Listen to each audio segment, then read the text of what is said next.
பழைய ஓய்வூதிய திட்டத்தை அமல்படுத்த கோரி அரசு ஊழியர்கள் இன்று தற்செயல் விடுப்பு போராட்டத்தில் ஈடுபட்டு வருகின்றனர். பழைய ஓய்வூதிய திட்டத்தை அமல்படுத்த கோரி அரசு ஊழியர்களும் ஆசிரியர்களும் ஒருநாள் தற்செயல் விடுப்பு போராட்டத்தில் ஈடுபட்டுள்ளனர். இந்த விவகாரத்தில் தலைமைச் செயலர் நா. முருகானந்தம் துறை செயலர்களுக்கு சில விளக்கத்தை தெரிவித்துள்ளார். இது தொடர்பாக சிபிஎஸ் ஒழிப்பு இயக்கத்தின் மாநில தலைமை ஒருங்கிணைப்பாளர் S. Rajarajeswaran, B. Patrick எங்கஸ், Selvamuthukumar ஆகியோர் கூட்டாக வெளியிட்டுள்ள செய்திக்குறிப்பில் கூறியிருப்பதாவது: கடந்த 2021 சட்டப்பேரவை தேர்தலின் போது திமுக தனது தேர்தல் அறிக்கையில் அரசு ஊழியர்களுக்கு மீண்டும் பழைய ஓய்வூதிய திட்டம் அமல்படுத்தப்படும் என வாக்குறுதி அளித்தது.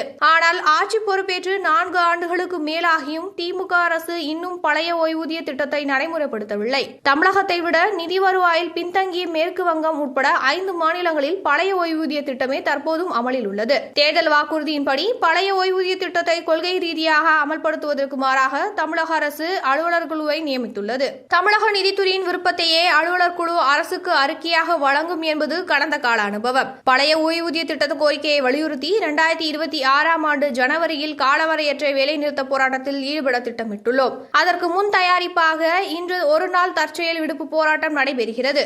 அரசு ஊழியர்களும் ஆசிரியர்களும் தன் உணர்வுடன் இந்த போராட்டத்தில் பங்கேற்க வேண்டும். தமிழக அரசும் தேர்தல் வாக்குறுதியின்படி பழைய ஓய்வூதிய திட்டத்தினையே உடனடியாக அமல்படுத்த வேண்டும் என்று கேட்டுக்கொள்கிறோம் என்று கூறப்பட்டுள்ளது. இதற்கிடையே தமிழக அரசின் தலைமைச் செயலர் நா. முருகானந்தம் அனைத்து துறைகளின் செயலருக்கும் அனுப்பியுள்ள சுற்றறிக்கையில் குறிப்பிட்டிருப்பதாவது: குறிப்பிட்ட கோரிக்கையை வலியுறுத்தி இன்று ஒட்டுமொத்தமாக தற்செயல் விடுப்பு எடுக்க அரசு ஊழியர்கள் திட்டமிட்டுள்ளனர். தமிழ்நாடு அரசு ஊழியர் சங்க அங்கீகார விதிமுறையின்படி எந்த ஒரு சங்கமும் அதன் உறுப்பினர்களை ஒட்டுமொத்தமாக தற்செயல் விடுப்பு எடுக்க சொல்ல முடியாது. அனைத்து துறைகளின் செயலர்களும் தங்கள் அதிகாரத்துக்கு உட்பட்ட அரசு அலுவலகங்களில் இன்று காலை 10:15 மணிக்குள் ஊழியர் வருகைப்பதிவு விவரங்களை தவறாமல் தெரிவிக்க வேண்டும். அதன் நகலை மனிதவள மேலாண்மை துறைக்கு மின்னஞ்சல் வாயிலாக அனுப்ப வேண்டும். அதேபோல் அனைத்து மாவட்ட ஆட்சியர்களும் தங்கள் நிர்வாக வரம்புக்கு உட்பட்ட அரசு அலுவலகங்களில் ஊழியர்கள் வருகைப்பதிவு விவரங்களை வருவாய் நிர்வாக ஆணையர் அலுவலகம் வாயிலாக அரசுக்கு தெரிவிக்க வேண்டும். அதன் நகலை மனிதவள மேலாண்மை துறைக்கு அனுப்ப வேண்டும் என்று குறிப்பிட்டுள்ளார்.